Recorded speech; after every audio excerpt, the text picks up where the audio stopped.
कई एक्टर्स ऐसे होते हैं जो कि स्क्रीन पे होते हैं लेकिन कोई एक रोल उनको स्क्रीन से दिलों तक पहुंचा देता है और वो जगह बना लेते हैं और फिर उनकी बात होती है, उनका चर्चा होता है। ऐसे ही एक अदाकार मेरे साथ आज मेरे मेहमान हैं और छोटा रोल उनका शुरू हुआ है, लेकिन कुछ वो रोल ऐसा है कि पूरे ड्रामे की लपेट उस एक रोल के इर्द-गिर्द है। मेरे साथ है हसन खान। अस्सलाम वालेकुम। वालेकुम सलाम हसन। मैं जो तो लग रहा है मेरे सामने जामी बैठा है। ऐसा कोई मेरे ख़्याल है जामी आपके साथ अब लगेगा कि उसको झटकना आपके लिए मुश्किल हो जाएगा। लेकिन हसन 8 साल काम करने के बाद एक ये ऐसा ब्रेक थ्रू आपको मिला है, एक कैरेक्टर के थ्रू कि मेरे ख़्याल है ये आपके करियर का शायद टर्निंग पॉइंट होगा। इंशाल्लाह। जी, बस उम्मीद तो थी मुझे। उम्मीद पे लगा हुआ था मैं कि कभी मौका मिलेगा, उसकी तैयारी कर रहा था। तो ये अब अच्छा प्लेटफ़ॉर्म मिला, तो इसमें ज़ाहिर है फिर बड़ा डायरेक्टर मीसम नकवी, मीसम हुँ, भाई आजकल, और उमैरा अहमद, बिल्कुल। फिर सनम सईद आगे से, फिर बिग बैंग, हाँ, ARY, तो पूरा कॉम्बिनेशन बना, फिर उसपे थोड़ी-सी परफ़ॉर्मेंस भी अच्छी हो गई। बिल्कुल, बिल्कुल। तो माशाल्लाह लोगों को बहुत पसंद आ रहा है अब। बहुत अच्छा लग रहा है। अभी उसपे तो उसमें तफ़सील से बात करेंगे। हुँ, लेकिन ये है कि किस्मत आपको ले आई इस दरवाज़े पे, किस तरीके से मतलब हम जानना चाहेंगे सब देखने वाले कि आप काफ़ी आपने ड्रामा में काम भी किया है, हुँ। पिछले 3-4 साल, 6 साल से बल्कि, जी, जी, जी, जब से बिल्कुल। आप ग्रेजुएट हुए, नापा के आप ग्रेजुएट हैं, हुँ, तो आपने थिएटर में भी काम किया है, आपने अदाकारी सीखी है, वो नज़र भी आता है कि आपको अपना काम आता है। थैंक जो यू। आर्ट है, वो क्राफ्ट है, वो आपको उसकी समझ है। लेकिन ये बहुत बड़ा एक प्रोजेक्ट था, हुँ। तो सबसे पहले तो एक बड़ा बेसिक सा सवाल है कि ये प्रोजेक्ट आप तक पहुँचा कैसे? ये मैं चालबाज़ की शूटिंग के दौरान ही मीसम भाई की कॉल आई थी। अच्छा, मीसम भाई मेरे टीचर थे नैपा में, तो उन्होंने पढ़ाया हुआ था। फिर उनको ये आइडिया था कि मैं रोमांस थोड़ा बेहतर कर लेता हूँ, अच्छा कर लेता हूँ। ये आइडिया उनको कैसे था ये मैं बाद में पूछूँगी जी, आपसे। नहीं, परफ़ॉर्मेंस हमने थिएटर में भी कुछ ऐसे प्लेस किए हैं, जिसमें रोमांटिक प्लेस भी थे कुछ। तो उन्हें आइडिया था कि ये कर लेगा ऐसा, और फिर हो भी गया अल्हम्दुलिल्लाह। हुँ, और फिर आगे थी भी सनम सईद। आपको पता है, जब आपकी को-एक्ट्रेस इतनी बड़ी एक्ट्रेस हो, जी। और वो फिर एक्शन रिएक्शन में बहुत वो होता है, तो फिर वो चीज़ें सामने आई और लोगों को पसंद आया। इंटिमिडेटिंग नहीं था? एकदम पहला बड़ा प्रोजेक्ट वो भी सनम सईद जैसी एक्टर सामने। नहीं, नहीं, मैं इतना सोचता नहीं हूँ। अच्छा करते मुझे हैं। काफ़ी लोगों ने कहा कि सनम सईद थी तो कुछ प्रेशर था, मुझे कुछ भी फ़ील नहीं हुआ। हुँ, बल्कि मज़ा आ रहा था उनके साथ केमिस्ट्री में। हाँ। जब आप किसी अच्छे प्लेयर के साथ खेलते हैं, तो बिल्कुल, फिर बिल्कुल, ऑफ़ आपको कोर्स। सीखने को भी मिलता है, और फिर बिल्कुल। आप थोड़ा-सा आपका प्रेशर भी कम होता है इनफैक्ट। हुँ, बजाय ये कि सनम के साथ ज़्यादा प्रेशर होता, हुँ, प्रेशर रिलीज़ हो गया था कि बहुत ईज़ी हो गया था, एक्शन अच्छा आ रहा था, तो हुँ। फिर ऑटोमैटिकली रिएक्शन भी अच्छा आ रहा अच्छा आ था। रहा था। हुँ, आपने ये नहीं सोचा जब स्क्रिप्ट आया आपके पास तो पहली कुछ एपिसोड्स में जामी का रोल होता है, स्क्रीन टाइम होता है हुँ। और फिर अच्छे खासे मेरे 20-22 एपिसोड्स जी, तक कुछ भी जी। नहीं। जी, जी, जी, और जी, फिर जी। अब जाके मेरे ख़्याल है चैप्टर 3 जो ज़ेबा की ज़िंदगी का है, उसमें हुँ। आपकी वापसी हुई है। तो ये आपने सोचा इस प्रोजेक्ट से पहले कि मैं करूँ, नहीं करूँ या आप it was a no brainer कि मैंने ये क ऑब्वियसली करना है? नहीं, जब मीसम भाई से मेरी बात हुई, तो वो अब मीसम भाई से वो बेसिकली डायरेक्टर वाला वो नहीं था। एक हुँ, एक टीचर, एक स्टूडेंट में एक एलिमेंट होता है ऐसा कि मुझे पता था कि मीसम भाई कभी भी ऐसी चीज़ नहीं करवाएँगे जो मेरे लिए फ़ायदेमंद ना हो। हुँ। फिर स्क्रिप्ट पढ़ के आइडिया हो गया था कि बहुत बहुत मार्जिन था इसमें। और मैं बता रहा हूँ ना आपको, मुझे ऐसा लगता है कि मैं रोमांस में थोड़ा-सा गॉड गिफ्टेड हूँ। चलें बस अभी आपने 2 दफ़ा बात की, अब इस पे करनी पड़ेगी गॉड गिफ्ट कैसे?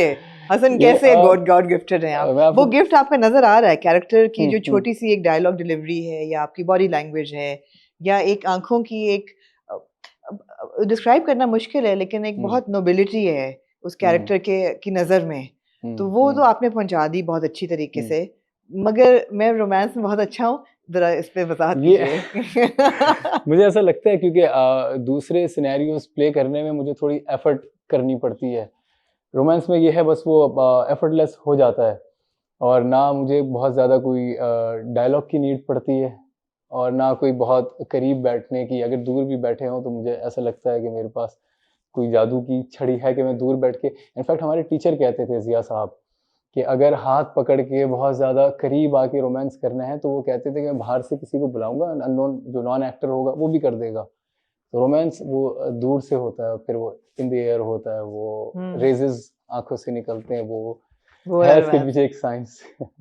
बोलते रहे हम साइंस तो बड़ा लोगों ने इस चीज को समझने की कोशिश की है कि जो ऑन स्क्रीन केमिस्ट्री होती है वो किस चीज से बनती है, डायलॉग से बनती है या सेटिंग से बनती है या दो कैरेक्टर्स की रिलेशनशिप से बनती है। कई दफा कोई आपस में रिलेशनशिप नहीं होती और दो किरदार पहली दफा मिलते हैं और आपको पता है कि एकदम इनके बीच में एक कुछ है और या लोग देखना चाहते हैं इनको इकट्ठे। तो वो क्या चीज है? अब आपने ज़िया साहब का नाम ले लिया है, आपने ऐसी हस्ती से पढ़ा है कि उसमें तो फिर गुंजाइश नहीं रहती। बिल्कुल आप you one of the lucky ones. देखें वो अब इंटरनली होता है, जो एक्टर जो अंदर फील करेगा वही बाहर ऑडियंस तक पहुंचेगा। अब वो कितना फील कर रहा है, कितना बिलीवेबल कर रहा है वो, तो जब आप फील करेंगे तो जाहिर है आंखों में भी नजर आएगा, फिर आपकी बॉडी लैंग्वेज में भी आएगा।